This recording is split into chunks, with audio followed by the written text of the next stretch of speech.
नमस्कार दोस्तों, एक बार फिर से आप लोग का बहुत बहुत स्वागत है हमारे ऑफिशियल यूट्यूब चैनल अविजन इंस्टीट्यूट पे। मैं हूं आप लोगों के साथ उर्वशी सिंगी।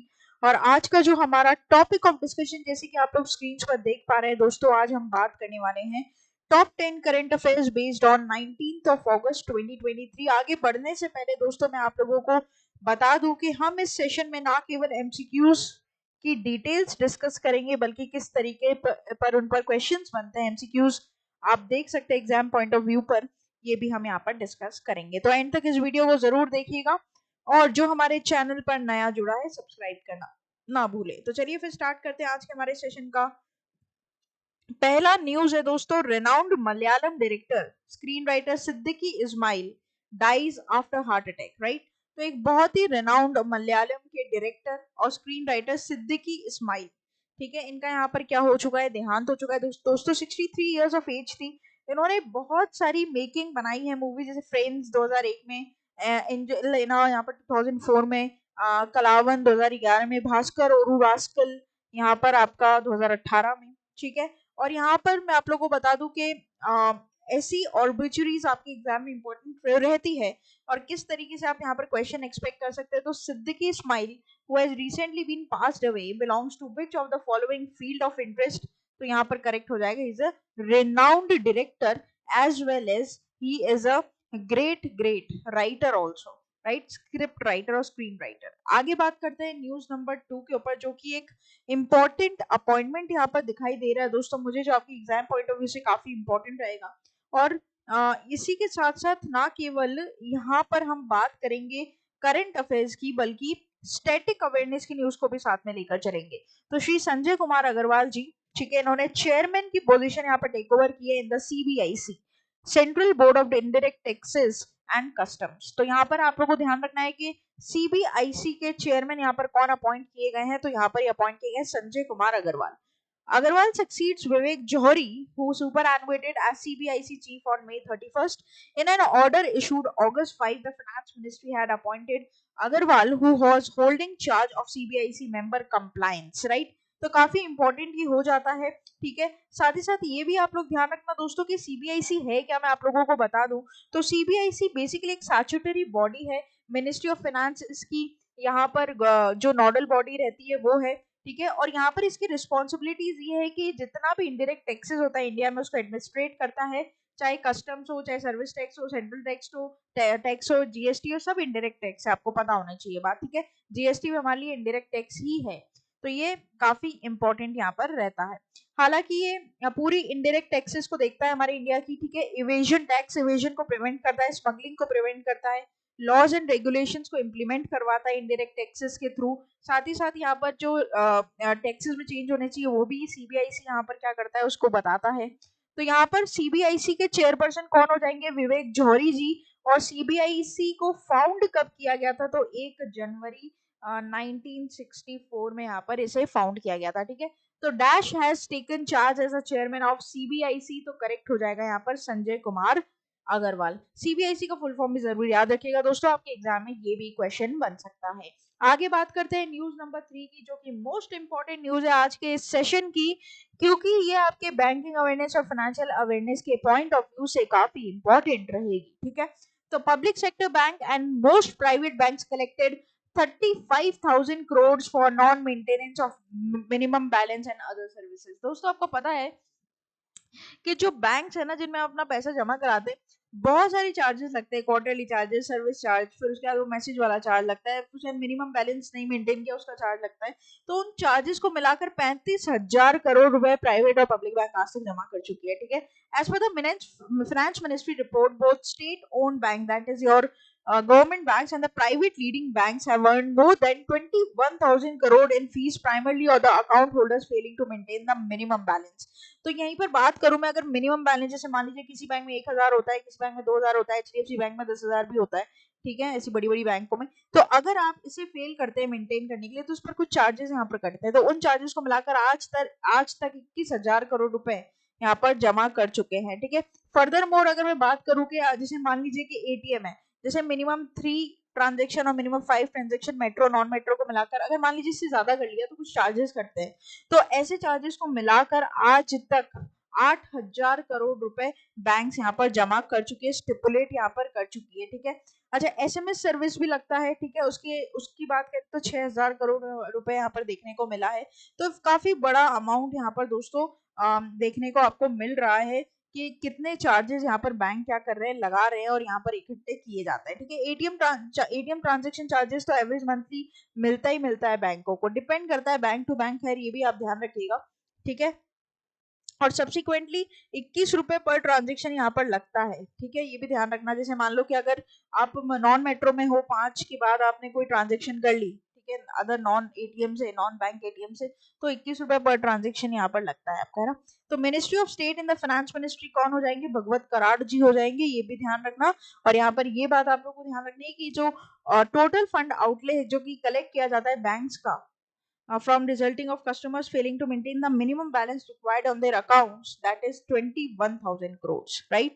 Very important. आगे बात करते हैं न्यूज नंबर 4 के ऊपर। दोस्तों अटल पेंशन योजना के बारे में आपने जरूर सुना होगा।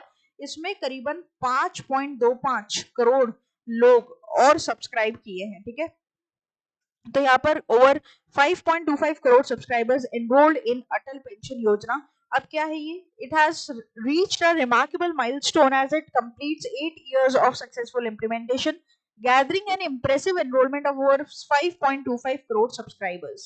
Launched in the year 2015, the APY was devised as a potent tool to ensure old age income security for every Indian citizen, with a special focus on those who toil in the unorganized sector. Right, तो यहाँ पर अटल pension योजना की अगर बात की जाए, जिसे स्टार्ट किया गया था 2000, if I am not wrong, 2012 में या 15 में से स्टार्ट किया गया था। आगे आपको क्वेश्चन देखने को मिल जाएगा इसके ऊपर। ठीक है, तो यहाँ पर सॉरी 2015 में हुआ था लॉन्च। हाँ, तो इस पर आज के टाइम में करीबन 5 करोड़ से ज्यादा इसके सब्सक्राइबर्स हैं।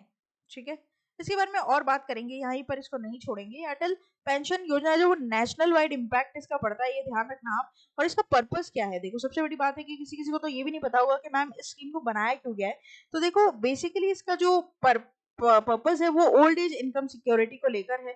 ठीक है, जो फाइनेंशियल स्टेबिलिटी देता है बुढ़ापे में, और एक टाइम के बाद जब इंसान रिटायर हो जाता है तो उनको एक पे आउट यहाँ पर दिया जाता है। ठीक है, फ्रूटफुल इन्वेस्टमेंट रिटर्न है। आज तक 8.92% का अच्छा इन्होंने इन्वेस्टमेंट दिया है। नेट वर्दी है करीबन 28,000 करोड़ तक की आज तक इन्होंने पेंशन दी है। ठीक है, इसके ऊपर जो अथॉरिटी है वो पीएफआरडी है। पता ही आपको, रेगुलेशन पेंशन सिस्टम है हमारे इंडिया में, और यहाँ पर इसे स्टैब्लिश किया गया था 2003 में। तो यहाँ पर पीएफआरडी के चेयरमैन कौन हो जाते हैं दोस्तों? दीपक मोहांती, ये ध्यान रखेंगे आप लोग। तो अटल पेंशन योजना scheme launch in which year? तो करेक्ट हो जाएगा 2015। आगे बात करते हैं न्यूज नंबर 5 के ऊपर। New space India limited partners with Tata Play to commission GSAT-24। दोस्तों GSAT-24 क्या है? एक सैटेलाइट है। ठीक है, जिसका बैंडविड्थ इसने क्या किया? इंक्रीज किया है कोलैबोरेशन में जाकर टाटा प्ले के साथ, जिसको हम पहले टाटा स्काई भी बोलते थे। D2H है, आपको पता होना चाहिए, डायरेक्ट टू होम। दोस्तों डायरेक्ट टू मोबाइल के ऊपर भी एक बहुत बड़ा सिनेरियो यहाँ पर निकल कर आया। बहुत जल्दी आपको उसके ऊपर एक वीडियो मिलेगा जहां पर आप D2M के बारे में भी समझ पाएंगे। ठीक है, this strategic collaboration also empowers Tata Play to accommodate a strategic 50% more channels. At present, Tata Play has 600 channels. However, with the integration of ISRO satellite, its capacity will expand to 900 channels, bringing substantial benefits to the wider public. Right? तो यहाँ पर और ज्यादा channels आपको देखने को मिलेंगे Tata play में, और यहाँ पर बहुत अच्छा कोलैबोरेशन देखने को मिला है GSAT-24 सैटेलाइट के थ्रू, जहां से जो ब्रॉडकास्टिंग सर्विसेज है उसे एक अलग ही स्तर मिलेगा दोस्तों। और चैनल आपके टीवी पर या आपके फोन्स पर यहाँ पर ब्रॉडकास्ट हो पाएंगे। तो यहाँ पर चेयरमैन कौन है न्यू स्पेस इंडिया लिमिटेड के? तो श्री राधाकृष्णन दुराई राज। ठीक है, नाम याद रखना। With which D2H company new space India limited partners with the commission of GSAT-24। तो करेक्ट हो जाएगा टाटा प्ले। आगे बात करते हैं न्यूज नंबर 6 के ऊपर। दोस्तों जन धन बेनिफिशियरीज में कौन सी 3 स्टेट टॉप पर हैं? बिहार, यूपी और तमिलनाडु। ठीक है, तो यहाँ पर प्रधानमंत्री जन धन योजना 2014 में बनाई गई थी, प्रधानमंत्री जन धन योजना। यहाँ पर इसका मेन मकसद क्या है? फाइनेंशियल इंक्लूजन का। ठीक है, फाइनेंशियल इंक्लूजन का मतलब होता है उस जगह से पैसा बैंकिंग सेक्टर में लेकर आना जहां पर लोगों ने बैंक में अकाउंट तक नहीं खुलवा रखे थे। जनधन योजना में क्या होता था कि एक वॉलंटियर भेजा जाता था, वो ये बताता था कि अगर आप अपने बैंक में पैसा रखोगे ना तो उससे आपको क्या क्या फायदा है। तो जो लोग इलिटरेट है, जो बैंकिंग हैबिट्स के बारे में नहीं जानते, उनको ये समझाना कि भैया तुम अपना पैसा बैंक में रखो, तुम्हें इंटरेस्ट देगी सरकार और तुम आराम से अपना पैसा सेफली एंजॉय कर सकते हो। तो कोर एम इसका क्या था, जस्ट फाइनेंशियल इंक्लूजन, राइट। तो यहाँ पर ये बात काफी इंपॉर्टेंट है। वैसे कि मैंने अपने ऑफलाइन सेशंस में बहुत बार आपको ये बात बताई है, ठीक है। और अगर आप लोग चाहते हैं कि मैं ऑनलाइन भी इसके ऊपर एक वीडियो दूं तो आप मुझे कमेंट बॉक्स में लिखकर बताओ, जहां पर प्रधानमंत्री जनधन योजना के बारे में टोटल वीडियो आपको दिया जाएगा। तो among the following with which state is not in the list of maximum Jan Dhan beneficiaries, तो यहाँ पर करेक्ट हो जाएगा ओडिशा। सिर्फ ये ध्यान रखना, बिहार, उत्तर प्रदेश और तमिलनाडु, यही 3 स्टेट है जहां पर सबसे ज्यादा जनधन बेनिफिशियरीज आपको मिलेंगे। आगे बात करते हैं न्यूज नंबर 7 के ऊपर। India rank 6th in the south Asia's internet resilience index. क्या है ये? तो India is rapidly developing a nation in the realm of technology and connectivity. Overall इसका 43% यहाँ पर IRI है, बेसिकली रेजिलियंस इंडेक्स है। और क्योंकि रिपोर्ट और इंडिसेस है तो काफी इंपॉर्टेंट हो जाता है। इंडिया का इस इंडेक्स के दौरान जो रैंक है वो 6th है, ये आपको ध्यान रखना है। और जो IRI है वो डेवलप की गई है एक non profit organization. Internet society provides a comprehensive assessment of the country's internet ecosystem, right, is taking into the accounts factor like security, performance, infrastructure and market readiness, right? So India ranks dash in South Asia region for internet resilience, तो correct हो जाएगा यहाँ पर आपका 6th। Very very important, ध्यान रखना। Direct question भी उठे हैं दोस्तों हमारे सेशन से, जब रिपोर्ट और इंडेक्सेस के ऊपर बात आई है एग्जाम में। आगे बात करते हैं, the agonizing wait for a house in Telangana. तो क्या है, Telangana government is set to launch a Gruha Lakshmi scheme for the financial assistance of women from SC, ST and BC communities, where the scheme will provide beneficiary with a one-time grant of 3 lakh rupees। ठीक है, तो Telangana government ने 1 lakh women जो state की है उनको benefit करने के लिए ये बहुत इंपॉर्टेंट स्कीम लॉन्च की है, गृह लक्ष्मी स्कीम।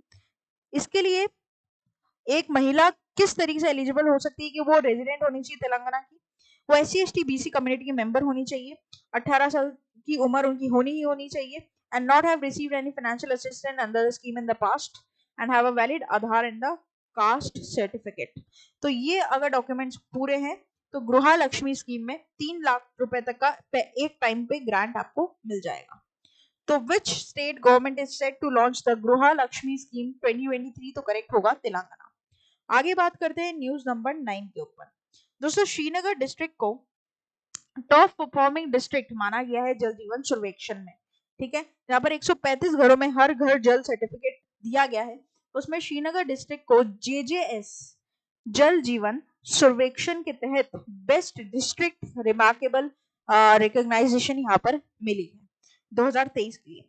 काफी इंपॉर्टेंट है, आपको सिर्फ ये ध्यान रखना है कि कौन सी डिस्ट्रिक्ट है भाई, तो श्रीनगर डिस्ट्रिक्ट है, ठीक है। तो dash tops JJM implementation among Har Ghar Jal certificate district, तो करेक्ट हो जाएगा श्रीनगर। वेरी वेरी इंपॉर्टेंट, सिर्फ डिस्ट्रिक्ट के बारे में पूछा है, जल जीवन सर्वेक्षण। आगे बात करते हैं, लास्ट हमारी न्यूज रहेगी आज के सेशन की, आई गेस न्यूज नंबर 10 के ऊपर बात करेंगे हम, लास्ट ये राइट। राजस्थान गवर्नमेंट ने, जो कि अशोक गहलोत जी CM है वहां के, एक फ्री स्मार्टफोन देने की बात कही है महिलाओं को राजस्थान की। इसके लिए क्या रजिस्ट्रेशन क्राइटेरिया है वो आप ऑनलाइन जाकर देख सकते हैं। तो बेसिकली जो CM है अशोक गहलोत जी राजस्थान के, उन्होंने इंदिरा गांधी फ्री स्मार्टफोन योजना 2023 के तहत मिलने वाले फ्री मोबाइल फोन्स, इंटरनेट और वॉइस कॉल सर्विसेज जो कि विमेन को यहाँ पर मिलेगी राजस्थान स्टेट में। Distribution of smartphone will take from August 10 to August 30, prioritizing widows and divorced women। ठीक है, तो जो विडोज हैं, विधवा महिलाएं हैं या फिर डाइवोर्स्ड महिलाएं हैं, उनको प्रायोरिटी दी जाएगी कि उनको स्मार्टफोन जल्दी से जल्दी मिले, पहले मिले। बाकी जो भी अदर महिलाएं उनको भी यहाँ पर जो बच्चियां हैं, जो कॉलेज स्टूडेंट्स हैं, उन्हें भी यहाँ पर प्रायोरिटाइज किया गया है। तो अशोक गहलोत जी ने यहाँ पर एक नई स्कीम निकाली है under Indira Gandhi free smartphone योजना 2023। Which state government gives free smartphones to women, तो करेक्ट हो जाएगा राजस्थान। राजस्थान के गवर्नर का नाम तुम एज अ होमवर्क मुझे कमेंट बॉक्स में लिखकर बताओगे। तो ये था दोस्तों हमारा पूरा टॉप 10 करंट अफेयर्स का सेशन। आशा करते हैं कि सेशन यहाँ पर आपको इंटरेस्टिंग, हेल्पफुल और मजेदार लगा होगा। विश्राम देते हैं यहीं पर वीडियो को। होम सेक्शन पर आप डेली करंट अफेयर्स की वीडियो देख सकते हैं, शॉर्ट्स जो 1 मिनट में आपकी नॉलेज को अपलिफ्ट करेंगे। प्लेलिस्ट पर जाकर मन चाहे वीडियो का, मन चाहे सब्जेक्ट का, मन चाहे एग्जाम के लिए प्रिपेयर करिए। कम्युनिटी बेस पर जाकर एमसीक्यू सॉल्व करिए, जो आपकी प्रिपरेशन को एक लेवल अप ले जाएंगे। और ना केवल यूट्यूब बल्कि फेसबुक, ट्विटर और इंस्टा पर भी हम अवेलेबल हैं 24/7। सब्सक्राइब करना ना भूलें, बेल आइकन को जरूर प्रेस कर दें। और साथ ही साथ दोस्तों, विजिट कर सकते हैं आप लोग हमारी official website that is avision.co.in, जहाँ पर live classes, test series, prime membership, इन सभी के बारे में आपको डिटेल मिलेगी।